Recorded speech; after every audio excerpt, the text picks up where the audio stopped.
Question number 7 है the decimal representation of a rational number is.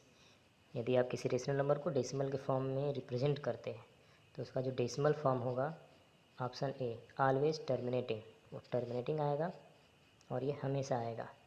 ये option A का कहना है। ऑप्शन बी के अनुसार आइदर टर्मिनेटिंग और रिपीटिंग, कि तो वो डेसिमल रिप्रेजेंटेशन टर्मिनेट करेगा या रिपीट करेगा। ऑप्शन सी के अनुसार आइदर टर्मिनेटिंग और नन रिपीटिंग, कि तो वो टर्मिनेट कर जाएगा या रिपीट नहीं करेगा। और ऑप्शन डी के अनुसार नाइदर टर्मिनेटिंग नॉर रिपीटिंग, ना ही वो टर्मिनेट करेगा और ना ही रिपीट करेगा। चलिए पहले हम लोग इस टर्म्स को कुछ समझ लेते हैं कि टर्मिनेटिंग मीन्स क्या होगा, नन टर्मिनेटिंग मीन्स क्या होगा और रिपीटिंग मीन्स क्या होगा। तो एक एक पॉइंट्स को समझ लेते हैं, फिर उसमें से चूज़ करते हैं कि कौन सा ऑप्शन करेक्ट है। रेशनल नंबर का मतलब होता है कि यदि आप किसी भी नंबर को पी अपन क्यू के फॉर्म में लिखते हैं तो वो एक रेशनल नंबर होगा। और रेशनल नंबर को डेसिमल फॉर्म में रिप्रेजेंट करने के लिए आपको न्यूमरेटर को डिनोमिनेटर से डिवाइड करना होता है।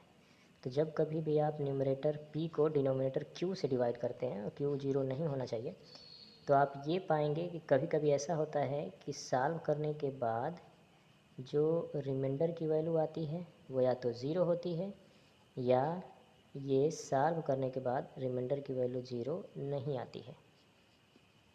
तो इन दो सिचुएशन में डेसिमल के नाम जो हैं, डेसिमल फॉर्म के जो नाम है वो दो तरीके से लिखे जाते हैं। रिमाइंडर जब ज़ीरो आता है तो उस केस में p/q का जो फॉर्म होता है वो टर्मिनेटिंग डेसिमल फॉर्म होता है। टर्मिनेटिंग का मतलब ये होता है कि रिमाइंडर का ज़ीरो हो जाना। और कभी कभी ऐसा होता है कि आप q से p को डिवाइड करते रहें और रिमाइंडर आपको कभी भी ज़ीरो नहीं मिलता है, तो उस केस में जो p/q का फॉर्म होता है वो कन्फर्म है, नन टर्मिनेटिंग होता है, नन टर्मिनेटिंग होता है। लेकिन इसकी ख़ास बात ये होती है कि रिपीट ज़रूर करता है, नन टर्मिनेटिंग रिपीटिंग होता है। कहीं कहीं पे रिपीटिंग को रिकरिंग वर्ड से रिप्रेजेंट किया जाता है, रिकरिंग। तो आप चाहे रिपीटिंग बोलिए या रिकरिंग बोलिए, एक ही बात है। सपोज करिए आपको एक फ्रैक्शन दिया गया है 10/5, तो इसको आप सिंप्लीफाई करेंगे तो सिंपली कोसेंट 2 आएगा और रिमाइंडर जो आएगा वो 0 आएगा।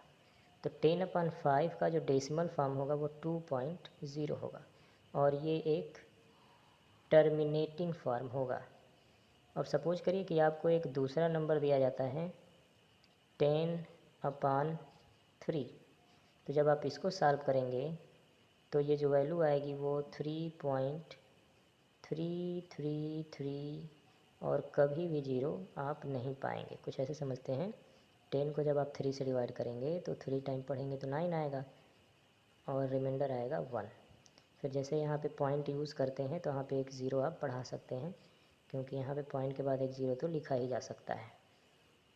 तो यहाँ पे 10 आएगा। फिर से आप अब पॉइंट के बाद का नंबर लाए हैं तो यहाँ भी आप पॉइंट यूज़ करेंगे तो नेक्स्ट 3 टाइम पढ़ेंगे तो 3 टाइम पढ़ेंगे तो यहाँ पे 9 आएगा। सब्ट्रैक्ट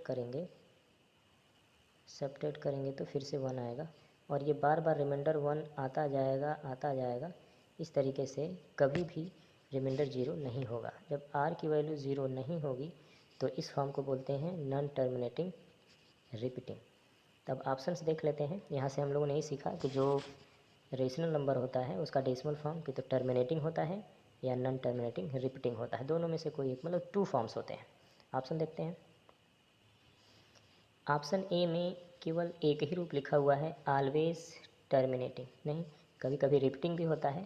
तो इस लिहाज से ऑप्शन ए 50% सही है, लेकिन हमको तो इनमें से कोई एक चुनना है तो इसलिए इसको हम गलत ही मानेंगे। 100% सही होना चाहिए, आइदर टर्मिनेटिंग और रिपीटिंग, कि तो वो टर्मिनेट करेगा या रिपीट करेगा। तो यही हम लोगों ने देखा भी था कि डेसिमल फॉर्म रेशनल नंबर का कि तो टर्मिनेट हो जाता है, मतलब रिमाइंडर 0 हो जाता है, या रिपीट करता है, रिमाइंडर 0 नहीं होता है, बार बार एक जैसा ही आता है। तो ये ठीक है। आगे देख लेते हैं ये गलत होगा या सही। आइदर टर्मिनेटिंग कह रहा कि तो टर्मिनेट करेगा या नॉन रिपीटिंग, रिपीट नहीं करेगा।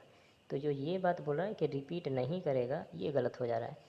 ये तो ठीक है, लेकिन कुछ बातें सही हैं, कुछ गलत हैं, इसलिए हम लोग इस ऑप्शन को गलत मानेंगे। नेक्स्ट ऑप्शन है नाइदर टर्मिनेटिंग, बोल रहा है कि टर्मिनेट ही नहीं करेगा। तो ठीक है, हो सकता है टर्मिनेट ना करें, रिपीट करें, लेकिन यहाँ पे लिखा है नॉन रिपीटिंग, रिपीट भी नहीं करेगा, लेकिन ऐसा नहीं हो सकता। टर्मिनेट नहीं कर सकता है लेकिन रिपीट करेगा, लेकिन बोला टर्मिनेट भी नहीं करेगा, रिपीट भी नहीं करेगा। तो ऑप्शन डी भी गलत है। दरअसल जो ऑप्शन डी है वो इरेशनल नंबर का डेसिमल फॉर्म होता है। तो question number, decimal form rational number का कि तो टर्मिनेटिंग होता है या रिपीटिंग होता है, तो ऑप्शन बी करेक्ट होगा।